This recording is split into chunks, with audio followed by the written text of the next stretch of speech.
Imagine that your coworker walks up to you, looks you in the eye, smiles, and says, "How are you?" How would you feel? How would you respond? I'd feel pretty happy and good that my coworker did that. Maybe I'd say, "I'm great, thanks for asking, and how are you doing?" In this case, not just their words, but also their face, their posture, and everything about them communicates that they want to know how I am doing. But how about if the next day you went to your coworker's desk and your coworker slumps over, yawns, and without looking at you, just looking at their computer screen, says, "How are you?" I'd feel kind of annoyed that they weren't looking at me. I'd maybe say, "Fine," and move on with my day. In this case, unfortunately, their words may ask one thing, but when I see their body language, I will know that they don't really care, knowing about how I feel. Experts tell us that up to 90% of communication is nonverbal, meaning that our bodies and our voice make up an important part of communication, while our actual words only account for a small part of communication. In this video, we'll look at the 3 aspects of body language: eye contact, facial expressions, and gestures and posture. Of course, just to point here that body language will vary from culture to culture. For example, direct eye contact could be considered rude in some cultures, and there could be some gestures that are rude in others. This is why, when learning a language, it's valuable to also consider this topic. Now, let's consider the first of 3 aspects that make up body language: eye contact. In Western cultures, and North America in particular, it's very important to make eye contact when you speak. Eye contact can make your listeners feel included, communicate directly and personally with your audience, help give you support and confidence, and give you feedback, like, are your listeners following you, or do they need more or fewer details, explanations, examples. On the other hand, lack of eye contact can make your listeners feel ignored, separate you from your listeners and make them lose confidence in you, give you no feedback so you can't respond to your audience. Here are some tips for making eye contact. While speaking or presenting, distribute your gaze evenly amongst all listeners. Don't just look at one person.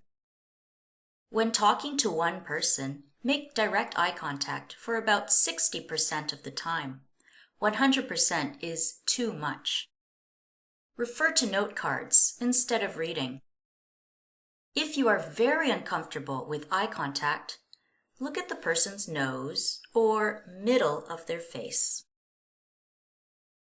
On the other hand, don't avoid eye contact, stare at one person for too long, look down or look up at the ceiling, read from your paper, pass your gaze over the listeners mechanically, too quickly or jerkily, and if you are a listener, do look directly at the speaker, meet their gaze sometimes, but don't look down, away at other people, out the window, or at your watch.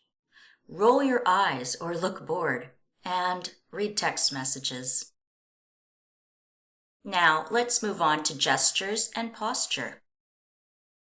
Gestures are movements of your hands or head that show what you mean or feel. Posture, on the other hand, is how you hold your body. Here are some tips for gestures and posture. When speaking and presenting, do have confident, erect, but relaxed posture. Use simple gestures that fit the situation. Make gestures positive, purposeful, and spontaneous. Use rhythmic, beat-like hand gestures to emphasize key information. Vary your gestures. Be careful with hand gestures. Some may be rude in some cultures. And of course, on the other hand, don't slouch over. Cover your mouth with your hand or your paper. Cross your arms in front of you. Use distracting gestures. Play with objects in your hand. Chew gum. Continuously move your hands jerkily or quickly. Tap your foot. Scratch. Play with your hair or bite your lips. Stand stiffly without moving your body. Face your back to the listeners. Sway, pace, or move around too much. And when you're listening to someone, do have an open, inviting, and relaxed posture. Face and lean into the speaker. Be and look interested and attentive. Nod and smile for encouragement. And don't cross your arms, look critical, judgmental, or closed. Slouch in your seat. Put your head on the desk. Yawn or sleep. Finally, let's talk a little about facial expressions. Your face mirrors your emotions. Therefore, it's important to be careful of what you are showing on your face while speaking. So here are some do's and don'ts. Do smile to show sincere warmth, connection, enjoyment, and enthusiasm. Have a positive, relaxed, welcoming, and friendly expression. Show interest and enthusiasm in the topic. For example, wide, bright eyes. And don't have a serious, flat, emotionless, or unchanging expression. Have a nervous expression.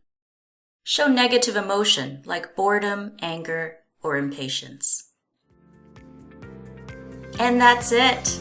Next time you are speaking with someone, consider the powerful combination these three aspects contribute to your overall communication: eye contact, gestures, and posture and facial expression.